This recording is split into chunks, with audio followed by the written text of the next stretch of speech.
Εδώ είμαστε στον δρόμο του κρασιού, στην Αλσατία, και συγκεκριμένα είμαστε στο χωριό Kaysersberg, το οποίο είναι υπέροχο. Είναι ένα από τα χωριουδάκια που απαρτίζει το δρόμο του κρασιού.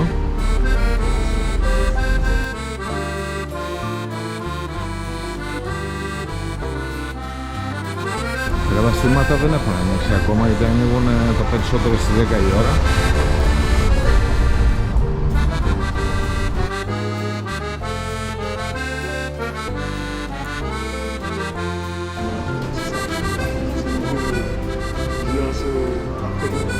Κάτι ψωμιά τεράστια. Bonjour. C'est pour ça? Si. Espagnol? No, no, no. Grec. Grec. This is chuknida. Τσουκνίδα. That's right.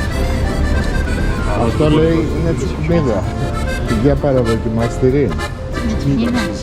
This is goat cheese and black truffle. And we have the tomato one. Red pesto cheese. Αυτό είναι από κατσικίσιο και αυτό είναι what is this? Tomato.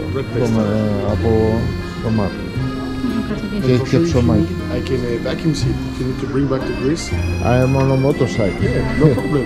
Without fridge. No okay. space. No space, yeah, sure. Thank you very much. Thank you, I appreciate it. Maybe see you later. We have our bread. Thank you very much, I appreciate it.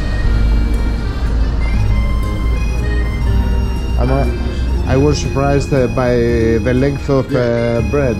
That's about 2 meters long and 20 kilo per piece. 20 kilo per piece? Take one for the motorcycle. It's okay. On my back? Yeah, your back, no problem. Okay, man. Thank you very much, I appreciate it. Have a nice day now. Thank you, bye.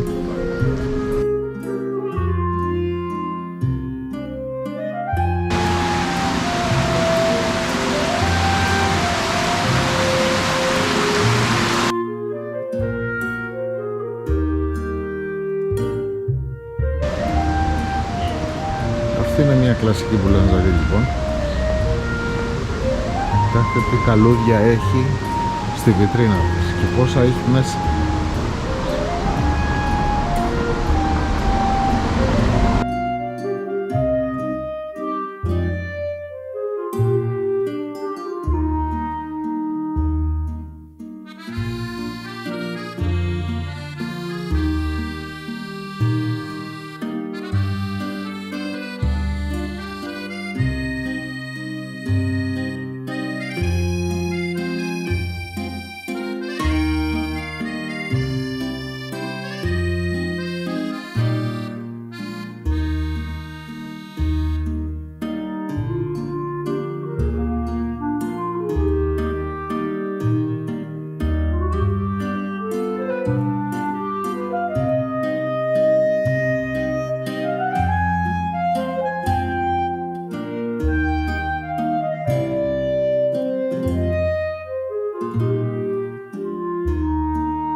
Είμαστε στο χωριουδάκι το Riquewihr στην Αλσατία.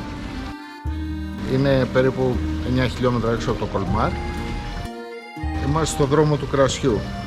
Ήρθαμε να δούμε αυτά τα παραμυθένια χωριουδάκια, τα οποία έχω επισκεφτεί και στο παρελθόν και θα ξανάρθω σίγουρα, γιατί είναι παραμύθι.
Είμαστε στο Riquewihr.